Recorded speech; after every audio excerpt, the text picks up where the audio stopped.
આજે એક બહુ જ રસપ્રદ ડેટા સેટ પર નજર કરવાના છીએ. રોજબરોજના સમાચારોની દોડધામમાં ઘણીવાર એવું બને ને કે આપણે હેડલાઇન્સ તો વાંચી લઈએ. પણ એની પાછળની ખરી કહાણી આપણાથી છૂટી જાય. બિલકુલ. એ સમાચારની ભવિષ્ય પર શું અસર પડશે એ આપણે વિચારી નથી શકતા. તો આજની આ ગહેન ચર્ચાનો ટાર્ગેટ એ જ છે. આપણે માહિતીના ઢગલામાંથી એવા મુદ્દાઓ તારવવાના છે જે ખરેખર અગત્યના છે અને તેને એકદમ સરળ ભાષામાં સમજવા છે. સાચી વાત. અને આજના આપણા વિશ્લેષણનો આધાર છે માનસ એકેડેમી દ્વારા પ્રકાશિત દૈનિક માનસનો 27 ફેબ્રુઆરી 2026નો કરંટ અફેર્સ દસ્તાવેજ. હા, અને આ ડોક્યુમેન્ટમાં ઘણું બધું છે. આપણે શરૂઆત કરીશું ભારત અને ઇઝરાયલ વચ્ચેની કૂટનીતિથી. ત્યારબાદ ભારતીય વાયુસેનાની તાકાત અને પેલા જે અદૃશ્ય ખતરાઓ છે તેની સામેની આપણી તૈયારીઓ જોઈશું. ખેતીના એક બહુ મોટા મેળાની વાત પણ આમાં કવર થઈ છે. હા, એ પણ લઈશું. અને છેલ્લે એક એવી ટેકનોલોજી પર ચર્ચા કરીશું જે કદાચ ભવિષ્યમાં આપણા પૈસા વાપરવાની રીત જ બદલી નાખશે. મારું કહેવું છે ડિજિટલ ફૂડ કરન્સી વિશે. તો ચાલો આને વિસ્તારથી સમજીએ. આ રિપોર્ટ ખરેખર બહુ કમાલનો છે. જો આ બધા અલગ અલગ લાગતા વિષયોને આપણે ધ્યાનથી જોઈએ તો દેખાશે કે આ બધા જ એક સળંગ દોરાથી જોડાયેલા છે. આ ઘટનાઓ વૈશ્વિક મંચ પર એક નવા, આધુનિક અને ટેકનોલોજીથી સજ્જ ભારતની વાર્તા કહે છે. એટલે આપણે માત્ર ફેક્ટ્સ નથી જાણવાના, પણ આ ઘટનાઓ કેમ બની રહી છે અને તેની પાછળની સ્ટ્રેટેજી શું છે તે સમજવાનું છે. તો સૌથી પહેલા આપણે આંતરરાષ્ટ્રીય સંબંધોથી શરૂઆત કરીએ. 25થી 26 ફેબ્રુઆરી 2026 દરમિયાન ભારતના વડાપ્રધાને ઇઝરાયેલની ઐતિહાસિક મુલાકાત લીધી. આ મુલાકાત ઇઝરાયેલના વડાપ્રધાન બેન્જામિન નેતન્યાહુના આમંત્રણ પર થઈ હતી. હા, જો કે આપણે થોડો કોન્ટેક્સ્ટ જોઈએ તો 2017માં પણ ભારતીય વડાપ્રધાન ત્યાં ગયા હતા અને પછી 2018માં ઇઝરાયેલના વડાપ્રધાન ભારત આવ્યા હતા. પણ આ વખતની મુલાકાતમાં કંઈક અલગ અને ઐતિહાસિક બન્યું. શું? ભારતીય વડાપ્રધાને ઇઝરાયેલની સંસદ, જેને ત્યાં નેસેટ કહેવાય છે, તેમાં ભાષણ આપ્યું. અને આવું કરનાર તેઓ પહેલા ભારતીય વડાપ્રધાન બન્યા છે. અહીં આકર્ષક બાબત એ છે કે આ માત્ર એક ભાષણ નહોતું. નેસેટમાં તેમના સંબોધન પછી ઇઝરાયેલની સંસદના અધ્યક્ષ એટલે કે સ્પીકર અમીર ઓહાના દ્વારા તેમને સ્પીકર ઓફ ધ નેસેટ મેડલ એનાયત કરવામાં આવ્યો. આ મેડલ પણ કોઈ ભારતીય વડાપ્રધાનને પહેલીવાર મળ્યો છે, રાઈટ? બિલકુલ. હવે કૂટનીતિની દુનિયામાં કોઈ દેશની સંસદ દ્વારા આવું સન્માન મળવું એ નાની વાત નથી. આ બે દેશો વચ્ચેના અત્યંત ગાઢ સંબંધોનું પ્રતીક છે. આ બતાવે છે કે ઇઝરાયેલ માટે ભારત હવે માત્ર એક વેપારી ભાગીદાર નથી, પણ એક ભરોસાપાત્ર મિત્ર છે. સાચી વાત. અને આ મિત્રતાનો એક બહુ જ ઇમોશનલ એંગલ પણ આ મુલાકાતમાં જોવા મળ્યો. વડાપ્રધાને જેરુસલેમમાં યાદ વાશેમની ભાવનાત્મક મુલાકાત લીધી. યાદ વાશેમ એટલે પેલું the world Holocaust remembrance centre, ખરું ને? હા, એ જ. ઇતિહાસમાં 1930થી 1945 વચ્ચે જર્મનીમાં હિટલરના શાસન દરમિયાન 64 લાખ જેટલા યહૂદીઓની બહુ જ ક્રૂરતાથી હત્યા કરવામાં આવી હતી, જેને આપણે હોલોકોસ્ટ કહીએ છીએ. આ જગ્યા એ નિર્દોષ લોકોની યાદમાં બનેલી છે. હા, અને આ મુલાકાત બહુ જ મર્મસ્પર્શી હતી. વડાપ્રધાને ત્યાં બુક ઓફ નેમ્સ હોલમાં પણ સમય વિતાવ્યો. આ એક એવો હોલ છે જ્યાં માર્યા ગયેલા લોકોના નામ સાચવવામાં આવ્યા છે. વિચારો જરા, 64 લાખ લોકો અને દરેકનું એક નામ. ત્યાં એક ખાસ પ્રાર્થના સભા પણ થઈ, જેમાં કેન્ટર દ્વારા એલ મલેહ રહીમનો પાઠ કરવામાં આવ્યો. આ પ્રાર્થના વિશે થોડું જણાવશો? હા, આ યહૂદી ધર્મની એક શોક પ્રાર્થના છે જે મૃતકોના આત્માની શાંતિ માટે ગવાય છે. જ્યારે નેતાઓ આવા ઐતિહાસિક અને સંવેદનશીલ સ્થળોએ સાથે ઊભા રહે છે, ત્યારે તેમનો સંબંધ માત્ર કાગળ પરના કરારોથી ઘણો ઉપર ઉઠી જાય છે. આ જ કનેક્શન પર્યાવરણ અને કૂટનીતિના સમન્વયમાં પણ જોવા મળ્યું. વડાપ્રધાને ઇઝરાયેલના રાષ્ટ્રપતિ આઇઝેક હર્ઝોગ સાથે મુલાકાત કરી અને ત્યાં રાષ્ટ્રપતિ ભવનમાં એક પેડ માં કે નામ પહેલ હેઠળ વૃક્ષારોપણ કર્યું. જો આપણે આને મોટા ચિત્ર સાથે જોડીએ તો સમજાશે કે આ બધી મુલાકાતો પાછળ એક બહુ જ સોલિડ જીઓપોલિટિકલ સ્ટ્રેટેજી છે. પશ્ચિમ એશિયા અત્યારે કેટલા સંવેદનશીલ સમયમાંથી પસાર થઈ રહ્યો છે તે આપણે સૌ જાણીએ છીએ. હા, ત્યાંની પરિસ્થિતિ બહુ જ જટિલ છે. એટલે જ આ મુલાકાત દરમિયાન ભારતે પશ્ચિમ એશિયામાં શાંતિ માટે ગાઝા પીસ પ્લાનને પોતાનું સમર્થન આપ્યું.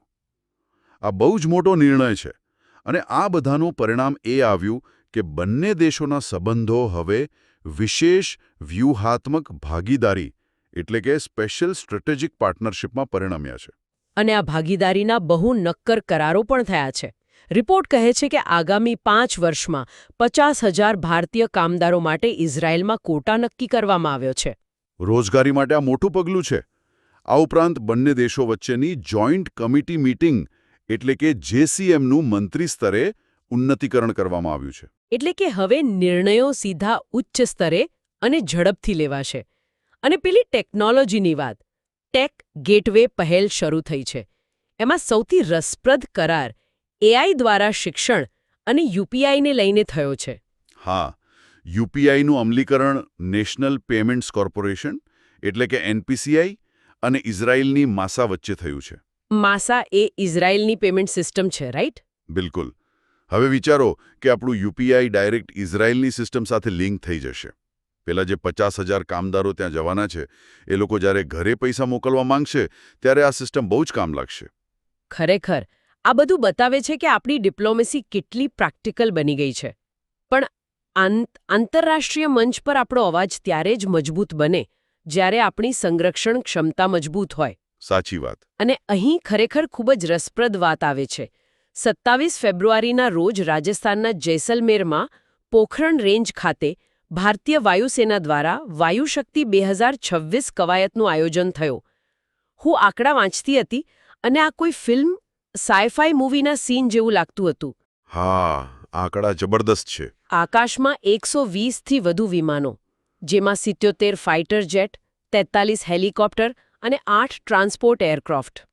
અને ખાલી ઉડ્યા નહીં, 12,000 કિલો વિસ્ફોટકો અને 277 હથિયાર પ્રણાલીઓનો ઉપયોગ થયો. આ કવાયતની થીમ જ હતી અચૂક, અભેદ્ય અને સટીક. આ વાયુસેનાની ચોકસાઈ અને પ્રચંડ તાકાતનો પુરાવો છે. જ્યારે 12,000 કિલો વિસ્ફોટકો સાથે આટલા બધા વિમાનો ઓપરેટ કરતા હોય ત્યારે કોર્ડિનેશન અદ્ભુત હોવું જોઈએ. અને આમાં આત્મનિર્ભર ભારતનો દૃષ્ટિકોણ એકદમ સ્પષ્ટ દેખાતો હતો. આપણા રાષ્ટ્રપતિ દ્રૌપદી મુર્મુ, જેઓ મુખ્ય અતિથિ હતા, તેમણે સ્વદેશી LCH પ્રચંડ હેલિકોપ્ટરમાં ઉડાન ભરી. સ્વદેશી ટેકનોલોજી પરનો આ બહુ મોટો ભરોસો છે. ત્યાં સ્વદેશી તેજસ ફાઇટર જેટ અને આકાશ મિસાઇલ સિસ્ટમનું પ્રદર્શન પણ થયું, જે બતાવે છે કે આપણી સ્વદેશી તાકાત કેટલી વધી છે. આકાશથી થતા હુમલાઓ તો આપણે રોકી શકીશું, પણ દુનિયા હવે બદલાઈ રહી છે. અને આ જ વાત આપણને રિપોર્ટના આગલા બહુ જ મહત્વના મુદ્દા તરફ લઈ જાય છે, CBRN કોન્ક્લેવ 2026. દિલ્હીના માણેકશો સેન્ટરમાં DRDO દ્વારા આ કોન્ક્લેવનું આયોજન થયું હતું. આ CBRN વિશે થોડું સમજાવશો? આ અદૃશ્ય ખતરાઓ એક્ઝેક્ટલી છે શું? ચોક્કસ. CBRN એટલે કેમિકલ, બાયોલોજિકલ, રેડિયોલોજિકલ અને ન્યુક્લિયર, એટલે કે રાસાયણિક, જૈવિક, કિરણોત્સર્ગી અને પરમાણુ ખતરાઓ. એટલે પેલો વાયરસ કે ઝેરી ગેસવાળો હુમલો? હા, એવા ખતરાઓ જે રડારમાં પકડાતા નથી પણ અત્યંત ઘાતક હોય છે. આ કોન્ક્લેવની થીમ હતી from policy to practice, building CBRN resilient India. અત્યાર સુધી આ બધી નીતિઓ કાગળ પર હતી, પણ હવે તેને વ્યવહારમાં લાવવાની વાત છે. મેં આમાં વાંચ્યું કે આ લોકો આર્ટિફિશિયલ ઇન્ટેલિજન્સ અને મશીન લર્નિંગનો ઉપયોગ કરીને નેટવર્ક સેન્ટ્રિક કમાન્ડ ફ્રેમવર્ક બનાવી રહ્યા છે. આ થોડું ટેકનિકલ છે. આ કેવી રીતે કામ કરે? આને સમજવા આપણા માનવ શરીરનું નર્વસ સિસ્ટમ વિચારો. તમારા હાથને કોઈ ગરમ વસ્તુ અડે તો સેન્સર તરત મગજને સિગ્નલ આપે અને મગજ હાથ પાછો ખેંચવાનો કમાન્ડ આપે. આ બધું ફ્રેક્શન ઓફ સેકન્ડમાં થાય. હા, તરત જ. બસ આ નેટવર્ક સેન્ટ્રિક કમાન્ડ પણ આવું જ છે. માની લો કે હવામાં કોઈ કેમિકલ ચેન્જ આવે તો અત્યાધુનિક સેન્સર્સ તરત ડેટા કલેક્ટ કરીને AI સિસ્ટમને મોકલશે. AI ડેટાનું એનાલિસિસ કરીને સેકન્ડોમાં કમાન્ડ સેન્ટરને અલર્ટ કરશે. કોઈ માણસ મેન્યુઅલી રિપોર્ટ વાંચે ત્યાં સુધી તો બહુ મોડું થઈ જાય. વાહ, આ એનાલોજી બહુ જ સચોટ હતી. એટલે કે રાષ્ટ્રીય સુરક્ષા માટે હવે માત્ર મિસાઇલો જ નહીં, પણ AI અને સેન્સર્સ પણ એટલા જ જરૂરી છે. ખેર, સુરક્ષાની આ ચર્ચા પછી આપણે જમીનથી જોડાયેલા અર્થતંત્ર પર આવીએ. ખેતીનો મહાકુંભ. બિલકુલ. 25 થી 27 ફેબ્રુઆરી દરમિયાન દિલ્હીમાં આયોજિત પૂસા કૃષિ વિજ્ઞાન મેળો 2026. આ મેળામાં 300થી વધુ સ્ટોલ્સ લાગ્યા હતા અને ખેતીની નવીન તકનીકોની ચર્ચા થઈ. આ મેળાની આ વર્ષની થીમ હતી વિકસિત કૃષિ આત્મનિર્ભર ભારત, પણ એમાં એક ખાસ ફોકસ હતું આંતરરાષ્ટ્રીય મહિલા ખેડૂત વર્ષ પર. આ બહુ અગત્યનો મુદ્દો છે. હા, કારણ કે ભારતની ખેતીમાં સ્ત્રીઓનું યોગદાન ઘણું મોટું છે, પણ તેમને ખેડૂત તરીકેની ઓળખ બહુ ઓછી મળે છે. આ મેળામાં 7 ખેડૂતોને IARI કૃષિ અધ્યતા એવોર્ડ આપવામાં આવ્યો, જે ખેડૂત પ્રથમની ભાવનાનું મૂલ્યાંકન કરે છે. સાચી વાત. ખેડૂતને હંમેશા કેન્દ્રમાં રાખવા જોઈએ. તો આ બધાનો અર્થ શું છે?